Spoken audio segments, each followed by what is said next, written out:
নমস্কাৰ বন্ধুসকল, এতিয়া ৰাজ্যজুৰি বিহুৰ উৎসাহ উদ্দীপনা অব্যাহত আছে আৰু আজি আহিছো লাকুৱা সেউজী বামলৈ। সেউজী বাম প্ৰাথমিক বিদ্যালয় প্ৰাংগণত লাকুৱা আঞ্চলিক ছাত্ৰ সন্থাৰ উদ্যোগত আৰু ৰাইজৰ সহযোগত যি ইয়াত মুকলি বিহু উদযাপন কৰা হৈছে, সেই মুকলি বিহুস্থলীলৈ আহিছো। এওঁলোকৰ ছাত্ৰ সন্থাৰ কৰ্মীসকলৰ উদ্যোক্তাসকলৰ নিমন্ত্ৰণ পাই ইয়াৰ পৰিৱেশ দেখুৱাম। আজি কেনেধৰণৰ কাৰ্যসূচী, কৰ হুঁচৰি দল আমন্ত্ৰণ কৰা হৈছে, এইসমূহ দৃশ্য আপোনালোকক দেখুৱাম। চাই থাকিব মোৰ এই ভিডিঅ'। ব'লক এতিয়া আমি মুকলি বিহুস্থলীলৈ যাওঁ। আমি আহি আছো লাকুৱা আঞ্চলিক ছাত্ৰ সন্থাৰ উদ্যোগত যি সেউজী বাম যুৱ সংঘ আৰু বৃহত্তৰ লাকুৱাবাসী ৰাইজৰ সহযোগত মুকলি বিহু উদযাপন কৰা হৈছে আৰু এই স্থলীলৈ আহি আছো। সুন্দৰ পৰিৱেশ আপোনালোকে চাওক। আচলতে মুকলি খেলপথাৰ, এই মুকলি খেলপথাৰতে এই অনুষ্ঠান কৰা হৈছে সুন্দৰভাৱে। এয়া মুখ্য প্ৰৱেশদ্বাৰ সোমাই আহিছো আৰু উদ্যোক্তাসকল খুব ব্যস্ত। আচলতে উদ্যোক্তাসকল খুব ব্যস্ত।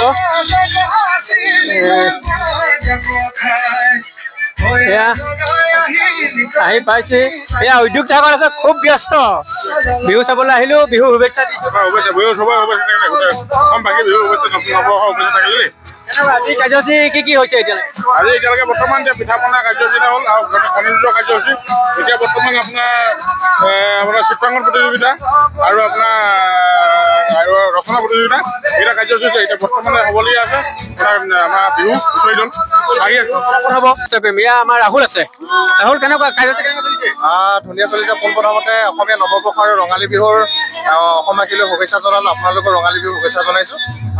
লাকুৱা আঞ্চলিক ছাত্ৰ সন্থা আৰু সেউজী বাম যুৱ সংঘ আৰু বৃহত্তৰ লাকুৱাবাসী ৰাইজৰ সহযোগত পোনপ্ৰথমবাৰৰ বাবে আমি প্ৰথমবাৰ্ষিক মুকলি বিহু 2025 আয়োজন কৰিছোঁ। আৰু এই মুকলি বিহুখনৰ জৰিয়তে আমি ৰঙালীৰ সৈতে জড়িত যিখিনি পৰম্পৰাগত যিখিনি আমাৰ কাৰ্যকলাপ থাকে, পৰম্পৰাগত যিখিনি আমি অনুষ্ঠান আয়োজিত কৰোঁ, সেই গোটেইখিনিক আমি উঠি অহা নৱপ্ৰজন্মক সৈতে চাহ চিনাকি কৰাই দিয়া প্ৰয়াস কৰিছোঁ। আৰু এই প্ৰয়াসটোকে হাতত লৈ আমি বিহুৰ সৈতে জড়িত বিভিন্ন অনুষ্ঠান যেনে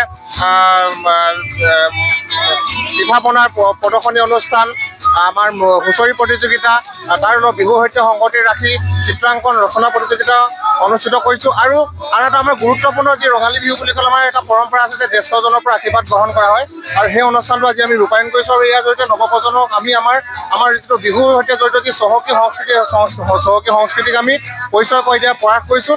আৰু অনাগত দিনতো আমি খুব সুন্দৰকৈ যাতে অসমীয়া নৱপ্ৰজন্মসকল, যিসকল উঠি অহা নৱপ্ৰজন্ম আছে, তেওঁলোকক যাতে বিহুৰ সৈতে যিটো মাটিৰ সৈতে শিপাৰ সৈতে সংপৃক্ত হৈ আচলতে যিখিনি পৰম্পৰা জড়িত হৈ আছে, সেইখিনি যাতে খুব সুন্দৰকৈ চিনাকি কৰাই দিব পাৰোঁ। তেনেধৰণে আমি অনাগত দিনতো যাতে মুকলি বিহুখনি খুব সুন্দৰকৈ আয়োজন কৰিব পাৰোঁ, তাৰ বাবে আমি সকলো ৰাইজৰ দিহা পৰামৰ্শ সহায় সহযোগিতা একান্ত কামনা কৰিছোঁ। এয়া উদ্যোক্তাৰ ৰাহুল আৰু সকলোখিনি আছে, সকলো হাতে কামে লাগি আছে। এয়া বাইদেউ আহিছে, আমাৰ মিতালী বাইদেউ পাইছেহি, একেলগে আহিছোঁ।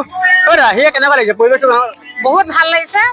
আৰু ইয়াত এনে এটা পৰিৱেশ তোমাৰ কাৰণে দেখি পাবলৈ পাইছোঁ বুলি মই অনুভৱ কৰিছোঁ। আৰু বহুত ভাল লাগিছে সঁচাকৈ। ইমান উৎসাহিত হৈছোঁ, মই কথাই ক'ব পৰা নাই। আমিও সেইকাৰণে ভাবিলোঁ আপোনালোকক দেখুৱাই যাওঁ। এয়া আমাৰ ককাইদেউ লাগি আছে, সভাপতিক পাইছোঁ। চাওক কি সুন্দৰভাৱে বিহু আয়োজন আছে। কেনেকুৱা কাৰ্যসূচী আজি? সুন্দৰকৈ ৰাতিপুৱাৰ পৰা বৰ সুন্দৰভাৱে আমাৰ হৈ গৈছে। ইতিমধ্যে 4-5টা কাৰ্যসূচী হৈ গৈছে। এতিয়া আমাৰ মুকলি বিহুৰ আৰম্ভ হ'ব। উদ্বোধন কৰিব আমাৰ চৰ্দাৰ ৰবীন দত্ত ডাঙৰীয়াই। পৰ্যায়ক্ৰমে কেইবাটাও বিহু দল আমি আমন্ত্ৰণ কৰি আনিছোঁ। পৰ্যায়ক্ৰমে ৰাইজক লৈ আমি আগবঢ়াম। ধন্যবাদ। এয়া দৃশ্য। আজি অনুষ্ঠানটো হয়তো ঘোষকৰ দায়িত্ব। কেনেকুৱা লাগিছে এটা মুকলি সুন্দৰ অনুষ্ঠানত? যথেষ্ট ভাল লাগিছে। প্ৰথম বাৰ্ষিক আয়োজন কৰিছে সদৌখন ছাত্ৰ সন্থা লাকুৱা আঞ্চলিক সমিতিয়ে, আৰু মোক বিশেষভাৱে ঘোষকৰ দায়িত্ব দিছে। নিমন্ত্ৰণ জনাইছিলে, আহিলোঁ আৰু পুৱাৰ ভাগতে আচলতে আহিছোঁ। ভাল লাগিছে, খুব সুন্দৰ আয়োজন। প্ৰথমবাৰ যদিও মানে বহুত ধুনীয়া আয়োজন, সুন্দৰ আয়োজন কৰিছে। ধন্যবাদ জনাইছোঁ লাকুৱা আঞ্চলিক ছাত্ৰ সন্থাক, ধন্যবাদ জনাইছোঁ উদ্যোক্তাক, ধন্যবাদ জনাইছোঁ। আৰু বৃহত্তৰ লাকুৱাবাসী ৰাইজে ইমান ধুনীয়া সহযোগ কৰিছে। বিহুখন আৰু বাকী আছে, এতিয়া অনুষ্ঠান শেষ হ'বলৈ। খুব সুন্দৰ এটা পৰিৱেশ। বাইদেউহঁতো আহিছে, একদম মুগা সাজি কাচি আহিছে এগৰাকী দেই। থাকেই লাকুৱা বুলি ক'লে মানে দেখিবই আপুনি। আমাৰ কেনেকুৱা লাগিছে? 2 বজাতে পালোহি। ৰচনা প্ৰতিযোগিতা আৰু চিত্ৰাংকন প্ৰতিযোগিতা হৈছিলে ইয়াতে, চাই দিলোঁ আৰু এইখিনি। ছাত্ৰ ছাত্ৰীখিনি হুঁচৰি চাম অকণমান ৰৈ দিছোঁ আৰু কিন্তু দেৰি হৈছে অলপ অহাটো মই সোনকালে আহিলোঁ যে এতিয়া অকণ আমনিও লাগিছে তথাপিও চাই যাম আৰু বিহু ভাল লাগিছে পৰিৱেশটো দেখি তোমালোকক লগ পাই ভাল লাগিছে সকলোখিনি আহিছে লাকুৱাৰ প্ৰতিজন আহিছে ইয়াত মই গোটেই পৰিৱেশটো দেখুৱাই আছো ইয়াত আপোনালোকে দেখিছে খন্তেক সময়ৰ পাছতেই হয়তো লোকে লোকাৰণ্য হ'ব সঞ্জিত আছে লাকুৱা বুলি ক'লে সঞ্জিত মানে মূল আজি কেনেকুৱা লাগিছে ইয়াত সেউজী পামত বিহু সেউজী পামৰ বিহুৰ এইবাৰ মানে লাকুৱা আঞ্চলিক ছাত্ৰসন্থাই প্ৰথমবাৰৰ পৰা আয়োজন কৰিছে আৰু ৰাতিপুৱাৰ পৰা উপস্থিত আছো বৰ্ণাঢ্য কাৰ্যসূচী লৈছে এদিনীয়া যদি আৰু নিমন্ত্ৰিত এতিয়া হুঁচৰি দল জেংপি দল আহিব গতিকে এই বিহুৰ যি মাদকতা বুজাই শেষ কৰিব নোৱাৰো আৰু স্থানীয় ৰাইজে এতিয়া পিঠা পনা প্ৰতিযোগিতাত অংশগ্ৰহণ কৰিলে তাৰ আগত কণী যুঁজত মই অংশগ্ৰহণ কৰিলো কিন্তু হাৰিলো ভাল লাগে অংশগ্ৰহণ কৰিছে হুঁচৰি দল আছে হুঁচৰি ৰাইজে উপভোগ কৰিব নিশ্চয় আমি ইতিমধ্যে জোৰহাটত আহি উপস্থিত হৈছে বিহুবীৰ ৰাইজ উপস্থিত হৈছে আসন গ্ৰহণ কৰিলে আৰু খন্তেক সময়ৰ পিছতে বৰ্ণাঢ্য কাৰ্যসূচী ইয়াতে ৰূপায়ণ কৰা হ'ব হুঁচৰি দল যিসকল আহিব তেওঁলোকলৈ আমি শুভেচ্ছা জনাম আৰু ছাত্ৰ ৰঙালী বিহু শুভেচ্ছা জনালো আপোনালোক ধন্যবাদ বহুত ধন্যবাদ আৰু এই আসন গ্ৰহণ কৰি আছে সকলোৱে আসন গ্ৰহণ কৰি আছে দেখুৱাইছো এয়া বয়োজ্যেষ্ঠ সকলো আহিছে তেখেতসকলক সন্মান জনোৱা হৈছে উদ্যোক্তাসকলৰ ফালৰ পৰা উদযাপনৰ ফালৰ পৰা এয়াই আচলতে সকলোখিনি আসন গ্ৰহণ কৰি আছে আৰু ৰবীন্দ্ৰ ছাৰ আছে কথা পাতিম এয়া সকলোখিনি লাকুৱাৰ সমাজ জীৱনৰ লগত জড়িত বহুকেইজন ব্যক্তিয়ে আসন গ্ৰহণ কৰি আছে তেখেতসকলে এই বিহু উপভোগ কৰিব এয়া গোবিন্দ দাইদেউ আছে আৰু এয়া শইকীয়া দাইদেউ আছে আৰু এই বাইদেউ সকলোখিনি বিশেষকৈ লগ পাইছোঁ ৰবীন্দ্ৰ ছাৰক বয়সে গৰু কিলেও কিন্তু মনৰ বুঢ়া হোৱা নাই বিহু বুলি ক'লেই প্ৰাণৰ স্পন্দন বিহু হৃদয়ত তেজে তেজে হিৰে হিৰে সেয়া আহিছে এই বয়সতো কেনেকুৱা লাগিছে ছাৰ আজি বিহু উদযাপন কৰিছে আহিছে কেনেকুৱা মানে বৰ্ণনা কৰিব নোৱাৰি আৰু বয়সে কিলাইছে যদিও এই বয়সতো মানে আমাৰ যিটো আনন্দ সেই আনন্দ এই ধৰণে প্ৰকাশ কৰিবলৈ মানে উপমান নাই নাই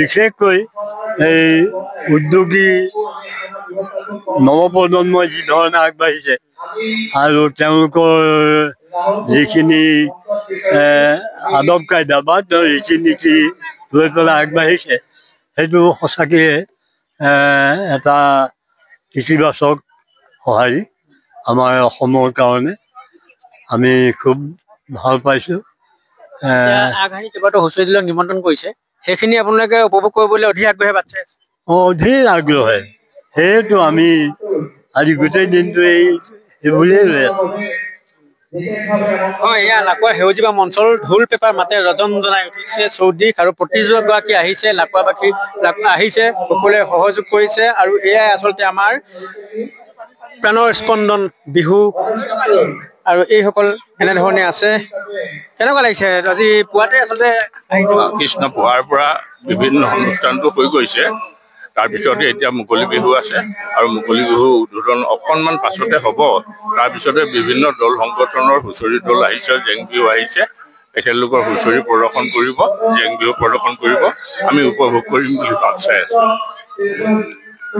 কিমান সময় পৰা আছে প্ৰায় 1 ঘণ্টা 1.5 ঘণ্টা মানে হ'ল আহি ভালেই লাগিছে বাৰু ইয়াতে লাকুৱা আঞ্চলিক ছাত্ৰ সন্থাই যিটো উদ্যোগ লৈছে কণ ল'ৰা ছোৱালীসকলক বিহুৰ যিটো মুকলি মঞ্চ তৈয়াৰ কৰি দিছে আকৌ ফৰকাল খুব সুন্দৰ বতৰ গতিকে এই বহাগত ৰঙালী ৰঙেৰে সকলোকে ৰং বুলাই ছটিয়াই গোটেই বছৰটো শুভকামনা কৰিলোঁ আপোনালোকলৈ বিহুৰ শুভকামনা আৰু সকলোৱে জীৱন ৰঙীন হৈ পৰক আৰু এয়া মই দেখুৱাইছোঁ এখন মঞ্চ সাজু কৰি ৰখা হৈছে মুকলি এই মুকলি মঞ্চ ইয়াতেই আমন্ত্ৰিত হুঁচৰি দল বা অন্যান্য যিবোৰ সাংস্কৃতিক দল আছে তেখেতসকলৰ অনুষ্ঠান পৰিৱেশন কৰিব মই দেখুৱাই যাম চাই থাকিব কিছু অংশ মই আপোনালোকে দেখাবলৈ চেষ্টা কৰিম বন্ধুসকলক আৰু এইখন লাকুৱা আঞ্চলিক ছাত্ৰ সন্থাৰ উদ্যোগত সেউজী পাম যুৱ সংঘ আৰু বৃহত্তৰ লাকুৱাবাসী ৰাইজৰ সহযোগত প্ৰথম বাৰ্ষিক মুকলি বিহু 2025 আয়োজন কৰা হৈছে আৰু 822 নং লাকুৱা সেউজী পাম প্ৰাথমিক বিদ্যালয়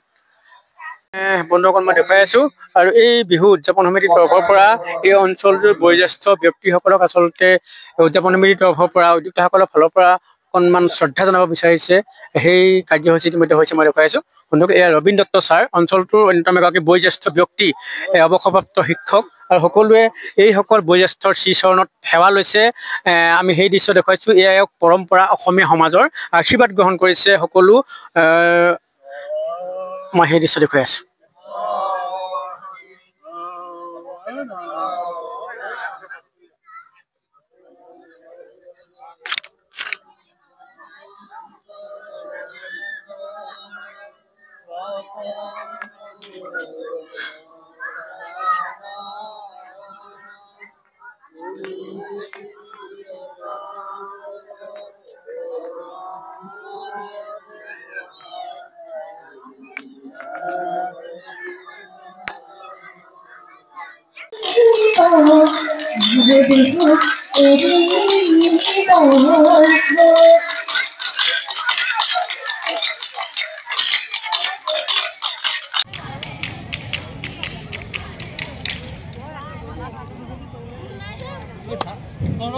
ধন্যবাদ জানাইছোঁ মুখ্য অগ্ৰবীণা হুঁচৰি দললৈ আমি তোমালোকৰ উজ্জ্বল ভৱিষ্যত কামনা কৰিছোঁ ৰাইজৰ এটা নাচ কৰিলে ভাল লাগিব দল ইতিমধ্যে আমাৰ মাজলৈ আহি আছে আমি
বোৱাৰীসকল দেখিছো খুব ধুনীয়াকৈ হাঁহি আছে, সাজু আছে, ধন্যবাদ জনাইছো। বিশিষ্ট ব্যক্তি